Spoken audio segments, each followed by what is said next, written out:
Mobile ढोका ना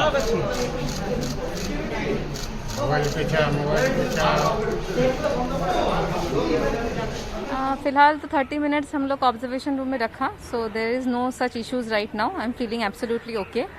process भी कोई पेनफुल नहीं है, कुछ नहीं है, नॉर्मल कोई और वैक्सीन की तरह ही है.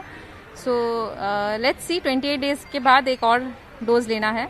So things look good right now. So I would suggest that people should come up since the vaccine is available in the market, जिसका हम लोग इतना टाइम से वेट कर रहे थे. So जब अवेलेबल है then people should come up and take the vaccine. जितना मिनिमम रिस्क एक वैक्सीन के साथ एसोसिएटेड रहता है नॉर्मली कोई किसी भी वैक्सीन के साथ, उतना ही रिस्क एसोसिएटेड है. इतना रिस्क लेना पड़ेगा because the disease itself is so profound and so deadly. So I would suggest that people should come up, take the vaccine, and hopefully things will go back to normal. Ma'am, as a doctor, you are the first warrior in the first phase. So as a doctor होने के नाते आप Covid को किस तरह से आप लोगों ने सामने से देखा है?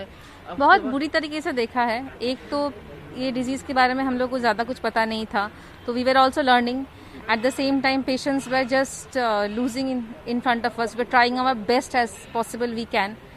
फिर पीपी पहन के काम करना, बच्चों से दूर रहना, घर वालों से दूर रहना, हमेशा एक रिस्क में साथ रहना, घर वालों को कुछ नहीं हो जाए. तो ओवरऑल बहुत फिजिकली बहुत मेंटली एग्जॉस्टिंग था. तो शायद ये वैक्सीन लेके as a doctor and as a person also, बाहर लोग भी थोड़ा स्केप्टिकल रहते थे कि अरे कोविड करके आए हैं तो थोड़ा दूर रहो. तो ये सब कुछ मिला के it was very traumatising also. और somewhere the vaccine comes little bit of relief के डिजीज होगा नहीं इसका गारंटी नहीं है कि एटलीस्ट जो पोस्ट डिजीज कॉम्प्लिकेशंस है तो शायद थोड़ा कम होगा, थोड़ा बेहतर रहेगा. And people will be much more health wise on the good side. As a doctor vaccine लेने के बाद क्या संदेश देना चाहिए, क्या मैसेज देना?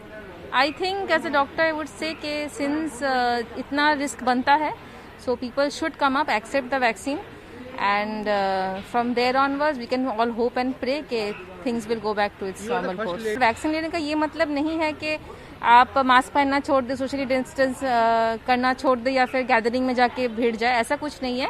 आप वैक्सीन लीजिए. It is going to take time क्योंकि 2-3 डोजेस लेना पड़ेगा. So wear a mask, keep social distance, जितना प्रिकॉशंस हम लोग पहले मेंटेन करते थे, हैंड सैनिटाइजेशन का, सैनिटाइजर यूज करने का, मास्क पहनने का, प्लीज मेंटेन दैट. एंड फिर अगर 3-4 महीने के बाद एंटीबॉडी हुआ, when the overall the health organisations give a green signal, तभी ये सब प्रिकॉशन लेना बंद कीजिए, तब तक नहीं.